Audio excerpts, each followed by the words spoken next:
Bonjour à tous et bienvenue sur Wrestling Clinic. Aujourd'hui, nous allons nous pencher sur un sujet qui a été choisi à l'unanimité sur le sondage que j'avais fait sur la chaîne. C'est la tragédie, la mort de Chris Benoit. Lorsque Chris Benoit est mort le 24 juin 2007, donc il y a presque 12 ans jour pour jour, j'habitais à Prague et je me souviens que ce dimanche, donc c'était le dimanche du pay-per-view Vengeance, eh bien je regardais un petit peu les news, etc. Et je me suis dit, tiens, c'est quand même un petit peu bizarre, parce qu'il y a cette news qui nous dit que Chris Benoit a disparu, on n'a pas de nouvelles de lui depuis 24 heures, et j'ai eu ce très mauvais pressentiment, jusqu'à ce que plus tard dans la journée, bien entendu, on nous donne l'atroce nouvelle. Donc la tragédie Chris Benoit, c'est Chris Benoit qui va tuer sa femme, son fils avant de se suicider. Et dans cette vidéo, nous allons voir ensemble comment est-ce qu'il a pu en arriver là. Et avant de se lancer dans le vif du sujet, si c'est la première fois que vous tombez sur Wrestling Clinic, n'hésitez pas bien entendu à vous abonner, car la série Chris Benoit, c'est une série qui va nous porter, qui va nous transporter à travers plusieurs épisodes, de très nombreux épisodes, à travers tout l'été, peut-être même jusqu'à la rentrée. Donc il y aura beaucoup de choses à dire, donc n'hésitez pas à vous abonner. Et sans plus attendre, on se lance dans le vif du sujet, la tragédie Chris Benoit, une horreur interdite par la WWE.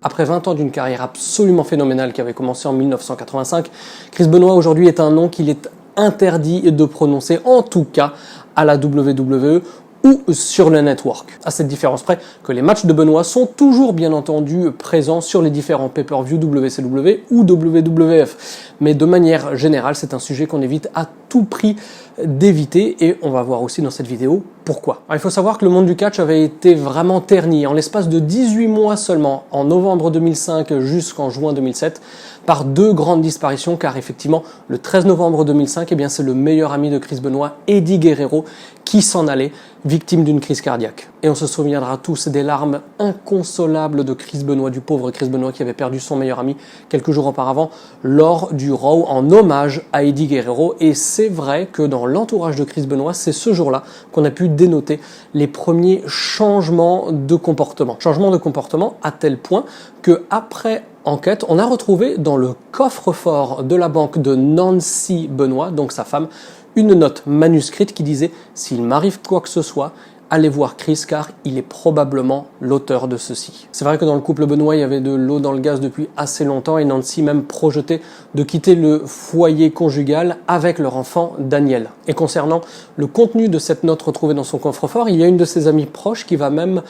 témoigner et dire que quelques jours avant le drame, eh bien Nancy lui a dit à elle directement de vive voix le même contenu que cette note. C'est-à-dire que s'il lui arrive quelque chose, eh bien il faudra aller voir Chris car très probablement c'est lui l'auteur de, entre guillemets, ce drame qui pourrait arriver. Comme je le disais, il y avait de l'eau dans le gaz à tel point que Chris, lui, de son côté, avait ouvert déjà un compte en banque au Canada, donc il prévoyait d'y retourner. Et il avait également souscrit une assurance vie dont les deux bénéficiaires étaient son ex-femme et son premier fils âgé de 14 ans qui était toujours au Canada. Donc on voit vraiment que c'était pas non plus un drame qui est venu frapper une famille dans laquelle tout était beau, tout était rose. Non, il y avait de réels problèmes depuis assez longtemps. Alors c'est vrai que le couple Benoit, c'est un couple complexe qui s'était formé en 1996 lors justement d'une storyline à la WCW qui mêlait Chris Benoit et Kevin Sullivan, rivalité à travers laquelle, eh bien, Chris Benoit courtisait Nancy Sullivan, en tout cas à l'écran. C'est vrai qu'il faut poser des bases avant de rentrer vraiment dans les détails de ce drame. Nancy, elle a eu une vie assez compliquée. Elle a été mariée une première fois à 16 ans, puis lorsqu'elle a eu 18 ans, elle s'est mise avec Kevin Sullivan, qui à l'époque en avait 34. En 2003, entre Nancy et Chris Benoit, il y avait déjà eu une procédure de divorce qui avait été lancée avant que tout ne soit annulé lorsque le couple s'est un petit peu rabiboché. Donc il y a toujours eu beaucoup de problèmes entre guillemets humain dans ce couple et dans la vie de Nancy. Et les récents événements à la WWE n'étaient pas pour aider le couple, parce que c'est vrai que Chris Benoit, qui avait été blessé ensuite, qui prévoyait d'être relégué à l'ECW, pour lui, il voyait ça vraiment comme un affront absolu, une régression totale au sein de la hiérarchie WWE, et il était persuadé de perdre son travail également, donc il était devenu presque parano, soit il était relégué vraiment au ras des pâquerettes avec la ECW, soit carrément il avait peur que la WWE le renvoie, et bien entendu ceci avait un impact direct, conséquent sur le couple et sur leur état psychologique. Alors pour faire face à cette parano, eh bien Chris Benoit, il augmentait toujours ses doses de médicaments, il combinait tout ça avec des stéroïdes qui donnaient un cocktail absolument tonitruant, il utilisait aussi des antidouleurs, des antidépresseurs et des bêta-bloquants qui sont des médicaments pour traiter la haute pression artérielle qui, elle, était due à cause des stéroïdes. Son médecin lui procurait des ordonnances et ce médecin a toujours dit par contre qu'il ne présentait aucun signe qui aurait pu laisser croire qu'un jour un tel drame puisse survenir. Pourtant, ce même docteur continuait de lui prescrire des doses hallucinantes de stéroïdes,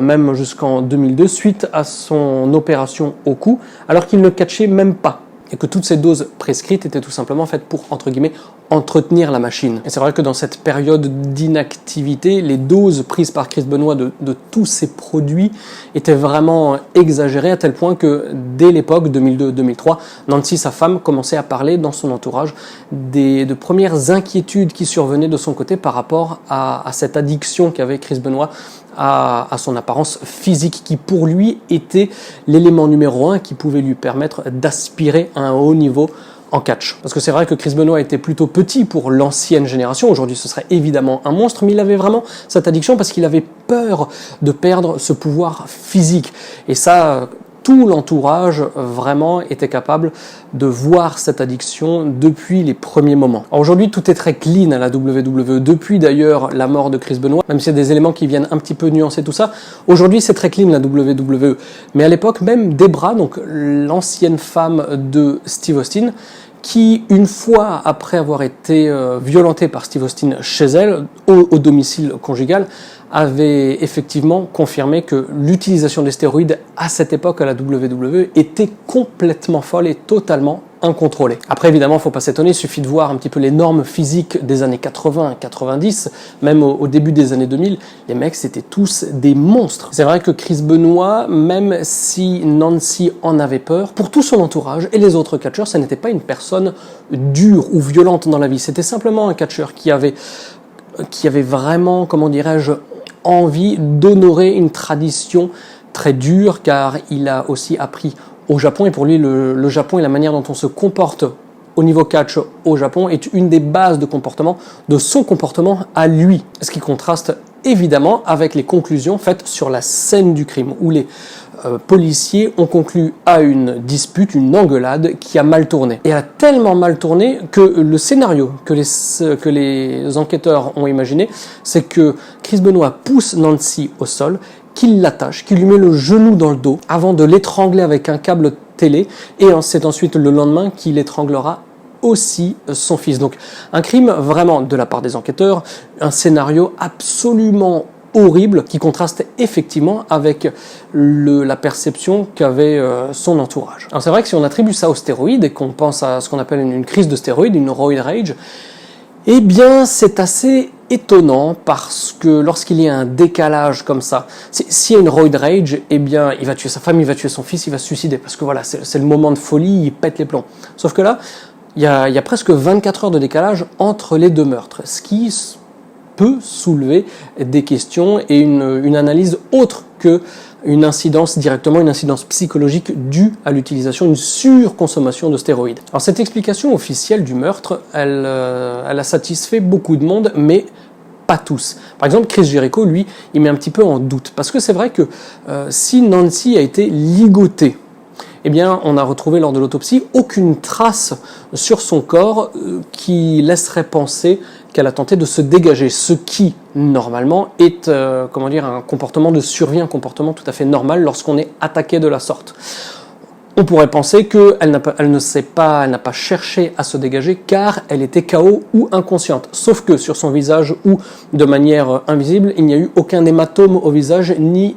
nulle part d'autre sur son corps. Donc cela reste malgré tout quelque chose qui n'est pas 100% clair dans la manière dont ces choses ont pu se dérouler, et c'est pour ça que Chris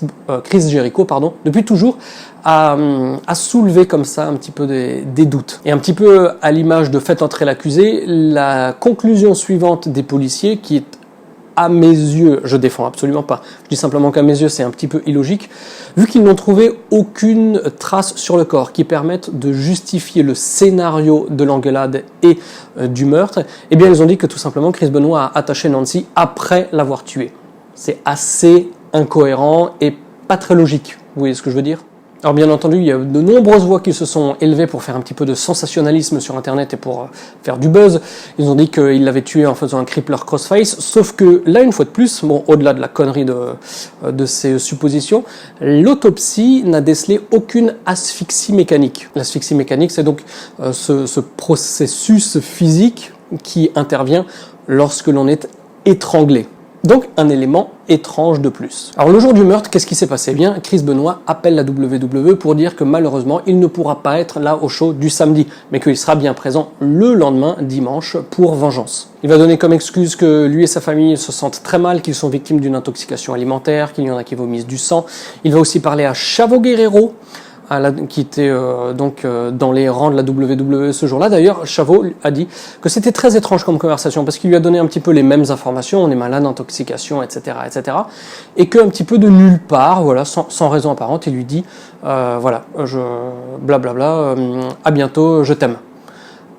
Bon, les Américains disent beaucoup I love you, etc., c'est pas la question, mais c'est vrai que c'était totalement hors contexte, la manière de présenter ça, et ça, Chavo en a parlé, donc très probablement, lorsqu'il l'a appelé, le drame s'était déjà passé, peut-être que les deux drames étaient déjà passés. Aussi une explication d'intoxication alimentaire, ou autre, ou plus même d'ailleurs, qu'il va donner à son voisin, lorsque son voisin vient sonner chez lui le samedi après-midi, où il pose une simple question, comme ça, toute bête, et Chris Benoit, en fait, lui répond avec un laïus interminable, il lui donne beaucoup trop d'informations, il va parler pendant 5 minutes non-stop, chose que le voisin, évidemment, a trouvé très bizarre, parce qu'il n'y avait aucune raison de dire autant de choses sur tellement de sujets pour une question qui n'avait a priori presque rien à voir. Donc, on voyait déjà que psychologiquement, il y avait quelque chose de pas net. Donc, il ne vient pas au show du samedi, mais on va lui rebooker un billet d'avion pour aller au pay-per-view de Vengeance 2007 le lendemain. Sauf qu'à l'époque, il devait le confirmer avec l'enregistrement, etc., chose qu'il n'a jamais rien fait. C'est à ce moment-là que les gens vont, reconnaître le fait qu'ils n'ont plus de nouvelles de Chris Benoit depuis suffisamment de temps pour s'inquiéter. Et c'est bien ce jour-là que j'ai vu la news sur Internet, à l'époque où j'habitais donc en République tchèque, où je me suis dit, je sais pas, j'ai eu un feeling en me disant ça c'est vraiment pas bon signe. Dans la nuit du samedi au dimanche, ensuite, eh bien il envoie des SMS avec son téléphone et celui de sa femme à plein de catcheurs de la WWE vers 3-4 heures du matin. SMS dans lesquels il va donner son adresse, il va donner des détails sur ses chiens, il va donner des détails sur son foyer, bref, plein de choses qui sortent un petit peu comme le je t'aime à Chavo Guerrero, des choses qui sortent complètement de nulle part. Et d'après les constatations des légistes, eh bien c'est vers 3-4 heures du matin, dans la nuit du samedi au dimanche, qu'il se serait suicidé en utilisant sa machine de musculation après avoir justement envoyé ces derniers SMS. Donc voilà les amis, c'est la fin du premier épisode. Vous allez voir que c'est une grande série, c'est la fin du premier épisode qui va nous replonger dans ce drame absolument horrible, dans cette grande tragédie qui a touché le monde du catch et Chris Benoit, ou Chris Benoit et le monde du catch, peu importe. Mais voilà, il y a énormément d'informations à partager avec vous. Ça va nous emmener à travers ces belles vacances estivales bordées de canicules,